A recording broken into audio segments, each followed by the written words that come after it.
This is a video to demonstrate the digital mixdown for Soundtech 1, specifically for the prac exam. And I've got a rock song here. It has a guitar, a bass guitar, vocal track, and then the typical drums of a rock band that are recorded live drums, but it's missing tom 2. So it has tom 1 and a floor tom.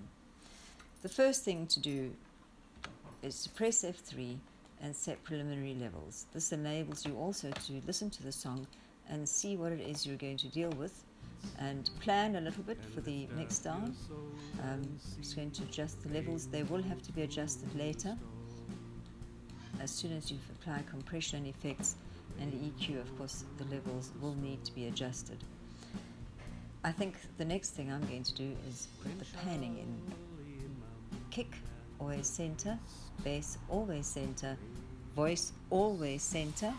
The snare in this particular song, listen in the overheads, put the overheads hard panned left and right. Always do that if you see OH, L and OHR. This is a particular recording technique used for live drums.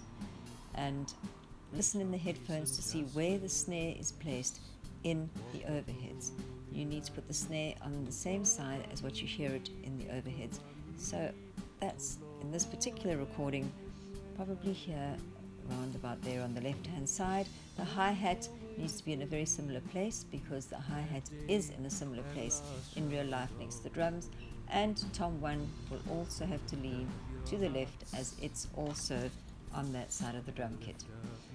Floor tom is on the right-hand side. So I'm going to pull that over to the right a little bit, and should there be tom 2, which would be the middle tom, that needs to sit mostly central because that would be right underneath the overheads and you'll probably hear it to be there. Bass center, and I'm going to move the guitar to the right hand side in this particular mix because something needs to offset all these drums that are sitting on the left hand side because we would like our mix to be balanced from side to side with regards to the levels of the panning. Now I'm going to close that, and the very next thing you need to do is apply the low cuts. Now there's a misunderstanding that I hear often. In analog we need to keep either the kick or the bass not low cut. The analog desk only allows us to low cut from 75 Hertz downwards. This is very limiting, and so we need to leave an instrument down in the lower regions, in the lower hertz. In digital though, where we can choose the level of the low cut, there's no need to leave any instrument without a low cut. So we're going to low cut every single thing. And there's a very quick trick that helps us low cut things very, very quickly. You need to do it before you do anything else because we're going to low cut on one channel, copy that and paste it to the others, and if you've done compression and effects already, then unfortunately you will copy also the compression and effects onto everything. So do the low cut straight after you've done levels and panning. So I'm going to apply low cut to the kick, press E, and in the center here is the parametric equalizer. Engage the bottom band by pressing this little switch to green. Set that to 50 Hertz, that's the average low cut we start off with. In fact, I can click and make that 50 here. Pull the gain down, minus 24 is maximum. And of course you can see that we have a shelf of some sort and we would like high pass 1. We don't want that bulging just above the low cut. High pass 1. Then we can close the kick, and then over here on the left hand side of our mixer you can see copy first selected channel settings. I'm going to press that. It's copied the kick. Now I'm going to go and select all the other channels. You select a channel by pressing, clicking, left clicking in an empty area and then pressing shift, going to the top channel. I've selected all of them together, and then I'm going to go to paste settings to selected channels. Now you can see that the equalizer has been pasted to each channel. If I open this one, you'll see it there. If I open this one, there you will see it as well. So that's a very quick way of copying low cuts, of putting low cuts on every single channel instead of going channel after channel after channel. Of course, we are going to need to change some of those low cuts. For example, the snare needs to be low cut a little bit higher, I would say. So I'd like to sort of cut that maybe about 170, 180. Let me get the track playing again. And I'm going to also low cut the overheads a little higher. And they must be low cut identically the same. Everything you do on the overheads must be done identically the same, including the levels. Everybody must make sure the levels of the overheads are the same. I'm going to low cut them at about 280 each. There you can see I'm applying the 280. And I'm also going to go and low cut the voice a little higher for sure. I'll probably do the voice. This is a male voice, so I'm going to go to about 80. Don't want to strip the male voice of all its lower frequencies. The next thing to do, I think sensibly, before compression is to apply the gates. I'm going to apply a gate on the kick drum over here. I'm just going to widen the track. There you can see the kick drum and the noise in between all the striking. You can see there's the kick drum playing, and in between is the noise and bleed of the other microphones. Click on an insert. Here's the insert. In the middle of the insert, go dynamics, gate. When the gate comes up, and you can see actually it's quite well applied. Red means it's closed. I'm going to put it higher. I want it to close more quickly. So I'm wanting it to open just for the when the kick comes through. Watch me playing the gate. At red, the gate is closed, and then at green, it is open, and we would like it to open just for our kicks and close in between so that it can cut off all this bleed. After the gates, do the compression. We need to apply compression on single channels and also group compression. I'll start with compression on the kick. The compressor must be placed below the gate and in the next available insert slot. Click in the middle of the slot, go back to dynamics, call up the compressor. When we get the compressor open, there are 4 things we need to do immediately before we set the compression. Take off the soft knee, take off auto makeup gain, put on auto release, and ensure the analysis is on the peak side. So I'll repeat, take off the soft knee, take off auto makeup gain, put on auto release, and make sure the analysis is on peak and not RMS. Now I think that one should use a higher ratio than usual on a kick, so I'm going to put this ratio up to 5:1. And I'm going to look for a gain reduction of at least 12, 13 peaking. As you can see, it is that at the moment. This is the input gain, this is the level of the track before compression. Over here on the right hand side is the level of the track after compression, and this meter here says GR at the top is the actual gain reduction. And as we're setting the compressor, we can check the gain reduction repeatedly by clicking on it, and it zeroes it, and so we can see what our new settings may be doing. So I'm going to lower the threshold so we can get more gain reduction. There we go. And then I'm going to apply makeup gain. I'm going to have to put probably about 12, a little bit more, because I'm trying to get this meter to be at the same level as this meter. This meter on the right to be the same as the input meter. Now the next thing to do, we need to do group compression. Before the group compression though, you'd also need to compress the snare, the bass, perhaps the voice, and because those would need single compressors. But now let's get to the group compression. Add a group channel track. Make sure it's stereo so that everything you send to it will be able to retain its panning. If you make a mono group track, then the panning will be lost of the channels you send to it. In this case, we're going to send the 2 overheads to our group track, and I'm going to label that track so that I can find it easily and for good reference afterwards, because I may be making more than one group track. So I've made the track down here, and I'm going to go to the overheads, click on each one, and in this left-hand pane, route it to the group track. There, I'm going to take it off stereo out into overhead group. We can check what's routed to the group by pressing solo on the group, and there you can see it comes up overhead left and right. Now I'm going to go into the group, pressing E, and to the insert channel, where I'm going to pull up the compressor, and then again take off the softening, take off the auto, put on the auto on release, and make sure it's on peak analysis. And I'm going to use a ratio probably of 3:1, a little less compression than the kick, and maybe look for a gain reduction of about 8 or 9 decibels. There we go.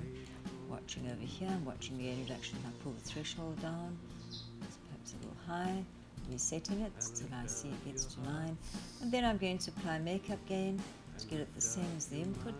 This is the input, get the output the same as the input, and I'm applying about 8 decibels of makeup gain, and now I've group compressed the overheads.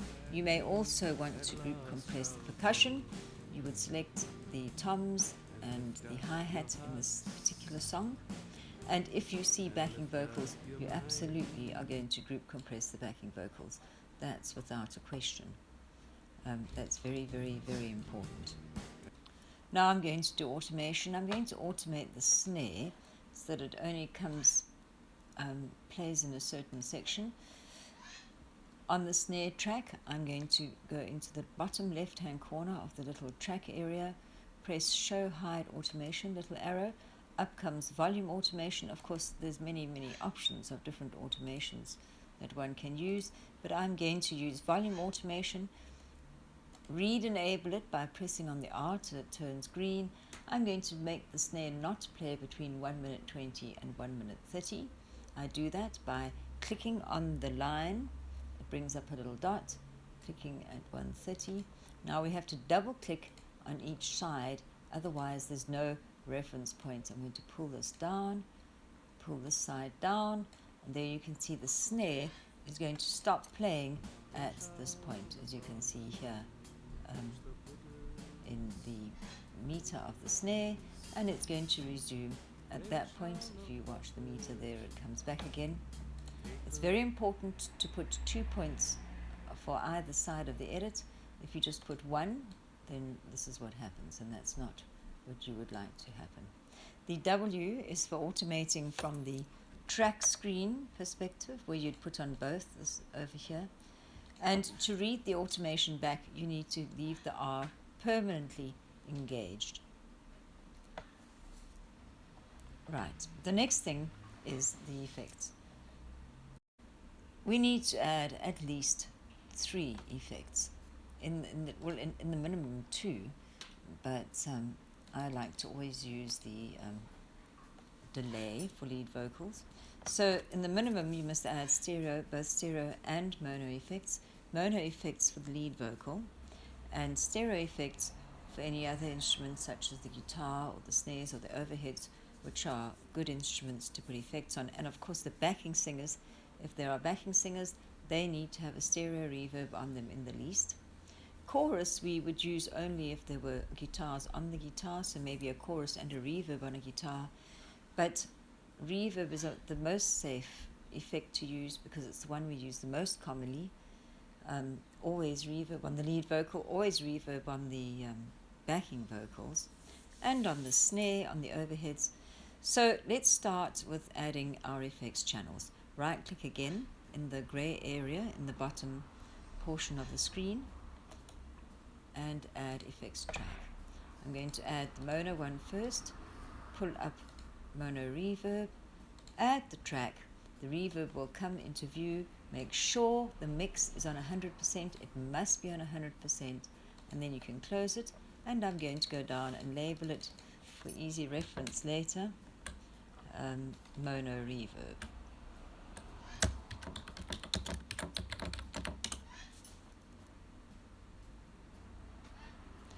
I'm going to add another effects channel, this one the stereo. I'm going to add the reverb again, add track, Make sure the mix is on 100%. Close that, and I'm going to label that stereo reverb.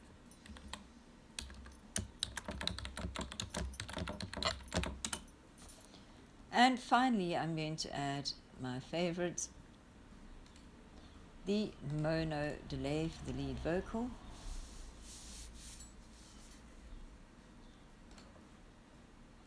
And the delay, put the mix again at 100%.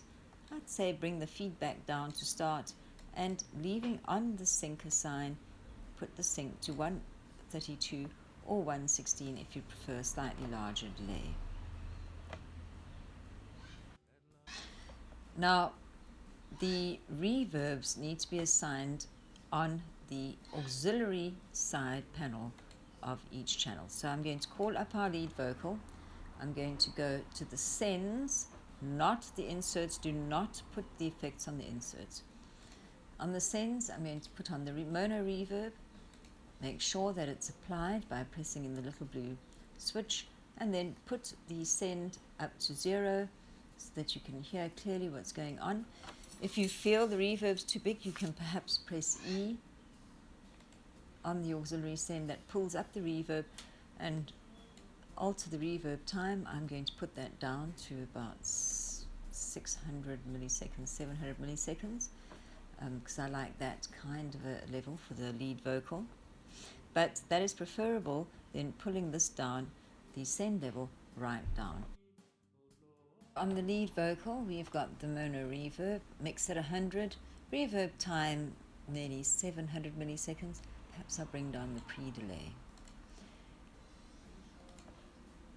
I'm going to add the stereo reverb to the snare. I click on the snare, press E, edit channel, go to the send, put on the stereo reverb, remember to press the blue switch in, put the reverb up to 0 around abouts, and if I'd like to change, click on the E, and then I can alter the reverb time. I'm going to bring that down, maybe about 800 milliseconds, and the pre-delay down. Now you must remember, if we use the same stereo reverb, well, in fact, let me do that. I'll put the same stereo reverb on the overheads. I'm going to do it on the group this time, so that both the overhead channels routed to the group get the same reverb. Go to the group sends, stereo reverb, apply the reverb there, put on the auxiliary send up to 0. Now, if I choose to press E and change these settings, which I set before, and they're on the snare, then I must remember that it will change for the snare as well. If you would like to put two different stereo reverbs, one for the snare and a different one for the overheads, you would have to add a further stereo reverb effect. Of course, in the real world, you probably, this is the real world, but for the sake of time, I'm not going to do that, but you probably would have to do that if you're doing this mixdown purposes and you would like to hand this in as a professional mixdown. So you'd have to have a second instance of stereo reverb and label it overhead so that you could alter the reverb. I'm going to go back to the voice, and when I would like to add the mono delay, I'm going to put it underneath the reverb. The order here is not going to make a difference because this is not cascading. This is the same as putting up auxiliary 1 and 2 on a channel of the voice on the mixing desk, the analog desk. It's going to send the voice to reverb, and it's going to send the voice to the delay. It's not going to send the reverb through the delay. So there's the delay. I'm going to put up the send up near 0. I'm going to click to look at my delay, listen to it. I've preset it to 1/32 with the sync on. I brought the feedback down, put the mix at 100. Now, the delay might be a little bit big, so this isn't one of the few instances where you might bring the send down a little bit if you'd like a little less delay on the lead vocal. Now, I have done preliminary levels, done panning, put on the low cuts, put on gates, done compression, group compression, automation, single channel and group channel effects, and I'm going to revisit the levels at this moment. I'm also wanting to yes, I've done all the low cuts as well. I am not going to expect much EQ in the exam. There will be a suggestion for an EQ, and it will be something such as take the high frequencies out of something or put more low frequencies in. If I suggest in the exam, let's look at the EQ of the hi-hat. If in the exam I suggest that you do more EQ than just the low cuts, then, for example, take the higher frequency out of the hi-hat, because I'm not going to expect that you know much more than the low cuts and very simple EQ. Then you would need to choose one of the top 3 bands of the EQ, select it, and then bring down the frequencies in this kind of manner. Like this. So you had decreased the high frequency content, for example, of the hi-hat. That's all I will expect. Now we've got to consider the overall output levels. Now, as you can see, our mixdown is clipping. There must be no red clipping here, and we're ideally looking for the level to be between -1 and -3. This bigger number here at the stereo out fader is the level of the actual fader. That must be at 0. The other number shows us the peak of the mixdown. Now, as you can see, we're peaking just now. We peaked at 0 at 8. So this is too high. Now, the easy way, the only way, you must bring all the channels down. You can't go and grab them individually. Is to select them all. So I'm selecting the kick, pressing shift, then the voice, and then I'm going to right click, link channels, and then I can bring them down all at once. I'm going to click on the clip so that goes away, and then with the channels at this level I can see I'm still a little high. I'm going to bring them down again. I can reset that. Now that's looking a lot better, -1.3, much better. Remember to unlink the channels, because we would like to do, I shouldn't have picked that, we would like to do the final sort of channel levels after we've applied compression and the effects and the automation. As you can see, the snare is being governed by the automation, and if you'd like to change the level of the snare, you'd have to go to its actual track and change it on the automation track. So the rest I can just adjust, making sure the overheads are always the same level. This is showing me the level down here, so I'm going to make sure that this is -2.71, same as its friend there. I might want to bring the bass up a little bit, I think, and the voice up a little bit. And as you can see, I've gone up here in level, which means I have to reselect them all again. I'm going to link them and bring them down. Click on the clipping, and there we can see that's an adequate level. So once you've got the levels in a good place, between -1 and -3, then we're going to select the track or portion of the track to be exported. In this case, I'm going to select the whole track. Make sure that you include a little bit of space at the end for the reverb tail, and we make sure we drag.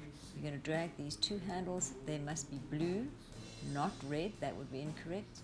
Not red like this either. You will have the track fail to export. It must be blue, and then it will export everything between these 2 handles. Then we're going to go File,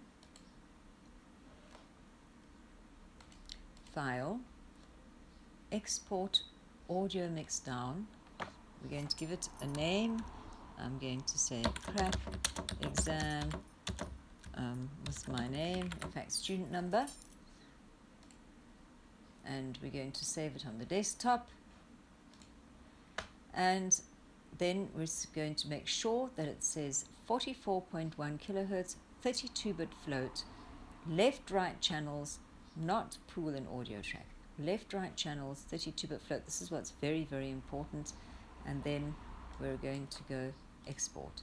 And then this window should come up, and it's going to export the entire song. I'm just going to cancel that because I don't need to export the Mixdown.